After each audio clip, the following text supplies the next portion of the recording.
जिला फर्रुखाबाद से ग्राम पंचायत सतपुरा से जहाँ ग्राम प्रधान की तैयारी कर रहे हैं भोपाल सिंह जी।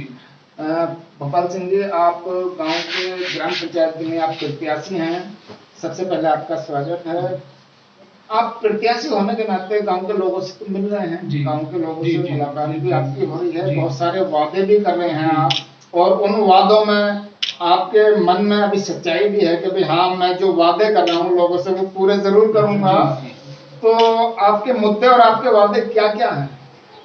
देखो जी, हमारे मुद्दे तो ये हैं, गांव में शांति बनी रहे और गांव के जो भी आपने छोटे मोटे कोई मन मोटा कोई बात आ गया वो यहीं पर निबट जाए, ना कि यहाँ से बाहर जाए। यानी गांव का विकास होना चाहिए और जो भी धनराशि आवे, जो विकास हो उसको जनता को पता लगना चाहिए कि हमारे गांव में कितना पैसा आया है, कहाँ कहाँ लगा है, क्या हुआ है। और एक शिक्षा, हमारे बच्चे को शिक्षा मिले तो आगे जाके गांव का भी नाम और अपने माता पिता का नाम करें। जैसे अभी आपने बताया कि गांव की जो भी धनराशि आती है वो गांव में लगनी चाहिए, लगनी चाहिए। लेकिन उसके ऊपर बड़ी बात आपने कही कि उसका लोगों को पता भी होना चाहिए, क्योंकि वो गांव के लोगों का हक है। लेकिन उसमें मैं अब एक बात कहूंगा, गांव के लोगों को तो पता लगना चाहिए, सी बात जरूरी है और लग भी जाएगा, क्योंकि ऑनलाइन का जमाना है। बिल्कुल, हर आदमी आज ऑनलाइन हो चुका है, तो गांव के लोगों को तो पता लग ही जाएगा। लेकिन ये बेहतर बात आपने कही है कि वाकई गांव के लोगों को पता लगे गांव के लोगों के हक का जो पैसा आ रहा है वो कहाँ लग रहा है, कहाँ जा रहा है। तो बहुत सारे मुद्दे ऐसे हैं, गांव के जो मुद्दे होते हैं उनको लेकर आप गांव के लोगों से मिल रहे हैं। अच्छा, आप गांव के लोगों से जब मिल रहे हैं, आपके मुद्दों की बात कर रहे हैं, तो गांव के लोग आपकी बात पे विश्वास कर रहे हैं? विश्वास तो इसलिए कर रहे हैं क्योंकि 5 साल उन्होंने कार्यकाल दे दिया। पहला जो कार्यकाल होता वो उन्होंने दे दिया। नए आदमी को क्यों रहा है पता नहीं, भाई कह रहा है क्या है, उन्हीं को दो पे विश्वास कर रहे हैं, क्योंकि मैंने 5 साल पूरी ईमानदारी से काम किया। गांव के लोगों के बीच आप जा रहे हैं, गांव के लोग आपकी बात पे विश्वास कर रहे हैं। आपको लगता है कि गांव के लोग जिस विश्वास से आज आपसे मिल रहे हैं, क्या कल उस विश्वास पे पूरा उतरेंगे? उम्मीद तो है, देखो जी आगे समय।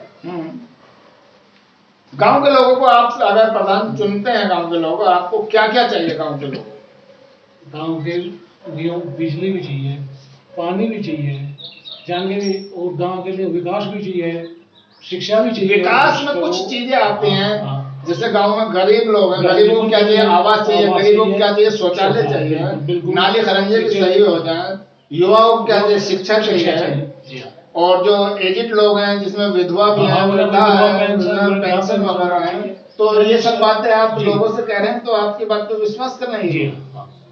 आपको क्या लगता है जो बात आज आपकी आमने सामने हो रही है गांव के लोगों से, और गांव के लोग आपकी बात पे विश्वास करें, आपको क्या लगता है, क्या कल वो आपकी बात पे विश्वास करके आपको वोट करेंगे? उम्मीद पूरी है जी, उम्मीद पूरी आगे समय, क्योंकि अभी जो है कि जिस दिन चुनाव डिक्लेयर होंगे, जब उम्मीदवार सामने आएंगे, जनता उस टाइम चयन करती है। बात मानोगे, मान लिया 2 उम्मीदवार हो गए, 3 हो गए गांव में, फिर वो चुनाव करते हैं कि इनमें कौन उम्मीदवार खड़ा उतरेगा अपनी बातों। आप गांव के लोगों पर विश्वास कर रहे हैं, आपको लगता है वाकई जो बात हो रही है गांव की, इन चीजों की जरूरत है, आप विश्वास कर रहे हैं और आपकी बात पर लोग विश्वास कर रहे हैं। तो आपकी बात पर जैसे लोग विश्वास कर रहे हैं वैसे आप भी अपने वोटरों पर विश्वास कर रहे हैं। जी। तो आप मानते हैं कि लोग आपके वोटर पक्के हैं? जी हाँ। क्या क्या मुद्दे होंगे आने वाले टाइम में? भाई ये जो मैंने बताया ये मुद्दे होंगे।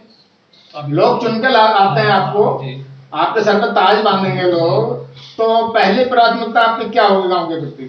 पहली प्राथमिकता जो है विकास की होगी, जो क्योंकि सबसे पहले गांव में जो भी आता है, भाई जो आएगा रास्ता साफ रखा चला जाए, और रास्ता खराब है नहीं पे कौन है प्रधान, कैसा क्या? पहला मुद्दा विकास का है, दूसरा शिक्षा का है, फिर तुम्हारी पेंशन है, ये जो मतलब जो गरीब आदमी को सहायता जो भी है जो सरकार देती है वो उन तक पहुंचनी चाहिए। आप अब से पहले भी गांव की सेवा कर चुके हैं और काफी सुलझे हुए प्रत्याशी लगते हैं, क्योंकि आपने 5 साल पहले जो है काम कर लिया है गांव में, आपको तजुर्बा भी, आपको अंदाजा हो गया कैसे गांव के लोगों की सेवा करनी और कैसे हम इस पद पर बैठ के इसकी गरिमा को बचाएंगे। अब आगे आने वाला समय बताएगा कि गांव के लोग मौका देंगे या नहीं देंगे।